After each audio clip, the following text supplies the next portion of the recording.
strange way because it was like claiming your sexuality. And I see this at our school, the cheerleaders and the dance team, they, like this year at our spirit assembly, they like did a bump and grind. It was like, I felt like I was in a strip club. And then the male fanatics got up there, and then they were like grinding against each other in front of the entire school, and it was just like so shocking. And yet, I don't feel like you can talk to the girls about it, because then the girls are defensive.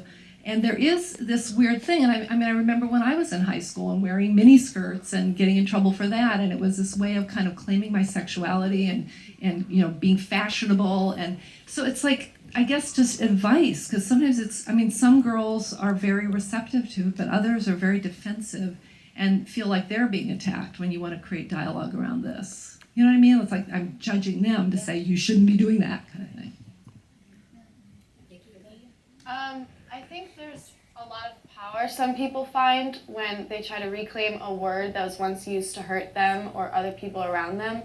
And I had a discussion about this in school once about like just different words, and the word slut came up, and it was just, it gives you power, I guess, because you're saying that word can't hurt me anymore. If I'm gonna, you know, say that I'm a slut, then you can't use it negatively against me, and you have no power over me.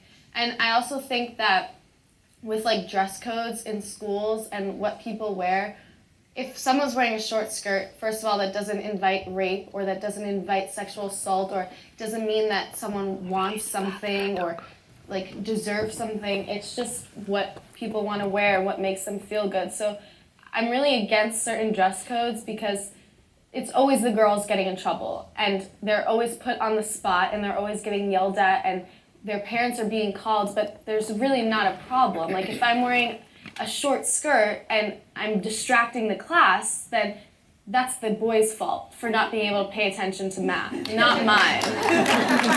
Okay, I have a question about that though. It's kind of in the same line, because what about the idea that, you know, men are wired differently than women, and that men are more easily mentally, men are, you know, more easily distracted. Some would argue men are more easily distracted than women by different things, and maybe men are more physically driven. I love all these hands going up. You know, what about this argument that?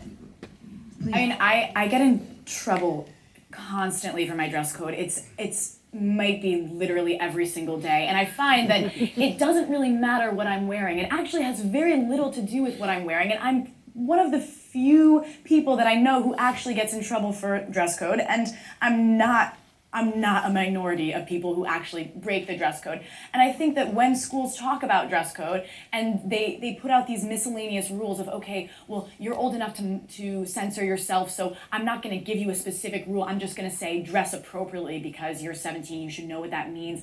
And then they totally take advantage of that, and it becomes, you know, who is, I don't know, walking down the hallway with the most confidence. And I had a teacher say to me once, like, well, it's just the way you strut. So that's why you get in trouble, you strut. I was like, the fuck does that mean? Like, I strut? And it's not about like boys being wired differently. It has nothing to do with the boys. It's like, to me, I find that it's about confidence and girls claiming their sexuality, and there's nothing wrong with that. There should never be anything wrong with a girl feeling confident in her sexuality and experimenting and whatever. But when you can claim your sexuality without claiming the word slut. The word slut is meant to destroy and demean people. We shouldn't have to. We only have that option, and that's not fair. We should have the option to be like, no, I'm gonna hook up with whoever I want to, and I'm gonna do that in any way I want to. I'm gonna wear whatever I want to, without having to say I'm a slut. What about the girls getting up on the stage and doing like the bump and grind and all that kind of stuff that's intentionally trying to elicit a reaction? That's society, right? Not girls. It's Go ahead, not no one's fault. No, and this might not be a direct answer to your question, because I look at these things across cultures, right? So one of the things that I've been noticing, you talk to young girls here, and the hookup culture is defined as empowerment, right?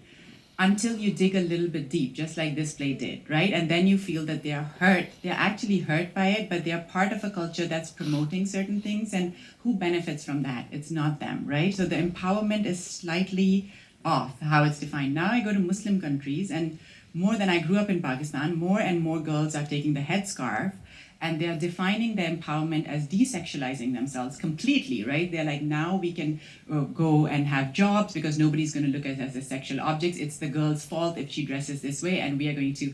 And when you dig a little bit deeper, and it's like, if your hair is a sexual, like, why should this be? And you understand that it's also a different culture that's promoting certain things, and people are defining that empowerment, not for themselves, but within that cultural vibe. So it's the same thing going on here. This is why I say, like, child marriage in Yemen is same as, sexualization of girls in this society. It's the culture, and you have to question it, and then you have to develop, certain, because empowerment really, as Winnie said, has to be about yourself, and yourself claiming your right to do certain things, but not buying into a whole lot of cultural values that might not promote that. Yeah. Please. Well, because like you had said, like you wanted advice, and it's like I've been thinking about it this whole time, and I have trouble with like defining what is appropriate. But I guess all I could say is just because I go to the same school as Vicky, and like I've been spoken to about dress code like infinite amount of times, and I just always feel like she's looking at me like I'm dirty. So like as long as like I think it's all about like the approach, and like you're obviously here, you know what's up. So as long as they know that and they get that, because I know what you're trying to do. I can't put it in words, but I get it. Like it's loud. Like I got it. But it's about what? But I just think it's about like the approach and them knowing that they have your support and you're not scolding them so much as trying to like run your school, and I understand that. Did I see a question up there? Yes. Sorry, I didn't mean to cut short your applause. that was good advice. Well, he gets his microphone. Yes, sir. Yeah, as a 64-year-old man who is a beneficiary of the women's liberation movement of the 60s, I want to thank you, young women, for providing another vehicle for waking men up in this culture. I can't thank you enough. I've been working for 30 years with men in recovery, and I notice in your program, Katie, that you have Ted Bunch and A Call to Men as one of the few male-centered groups who are coming along with you. I'm just wondering how you might reach out to other groups of men doing work in the culture, because the men that are doing any work on themselves are the beneficiaries of the women's liberation movement from decades ago, and we're facing a huge mountain to climb of our own recovery and in treating women and being equal players in the recovery of the whole culture. I can't thank you, young women, enough. It's absolutely brilliant what you've done. Thank you. Just to add to that, a movement post, the initial run of this play in New York, we launched a movement. The girls, it's called the Stop Slut movement, and we brought 110 girls from 25 public, private, and special needs schools in New York City together for a meeting. And we said, this is your movement, this is your issue, you define it, and you figure out plans of action to make change in your community. And you've got to involve boys. So the girls went out to their schools, they established chapters in their schools. This movement now reaches over 1,000 kids in New York City.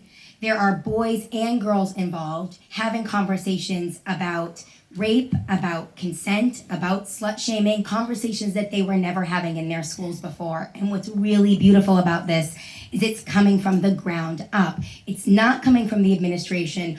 These adults who are telling kids what their experience is, like Yasmin was saying before, it's coming from those living it. And that's the only way to do it, And so these girls are really on the forefront of a tactic. This is the way to get boys involved is maybe not even necessarily these men's groups, but just boys on the hockey team, who you can kind of get to come to a meeting. And it's been really effective. So we're really excited about that. We hope to replicate that wherever we go. There wouldn't be a men's movement without the women's liberation movement. The women are the strong.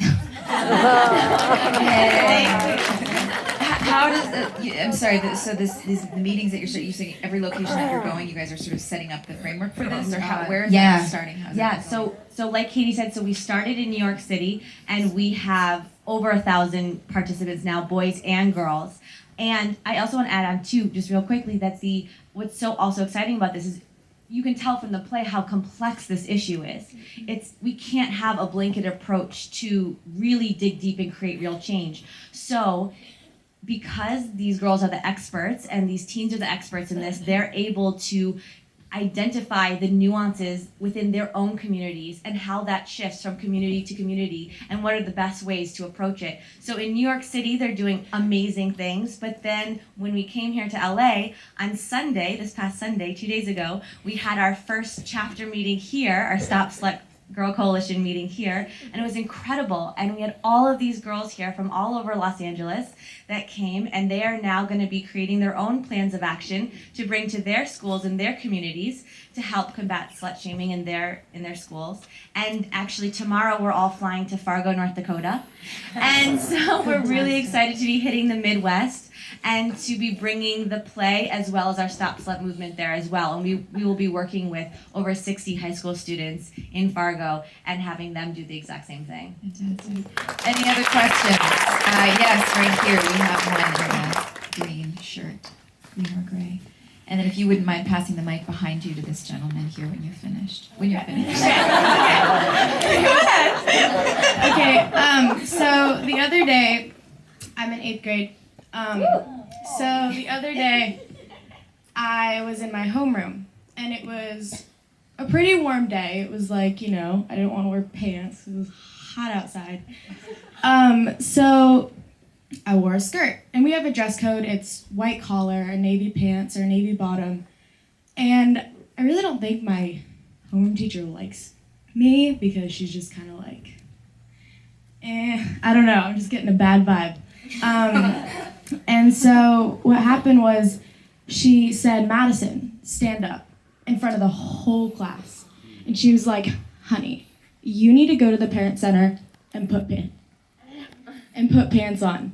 And so I was like, "I can pull it down." And she was like, "No, you can't."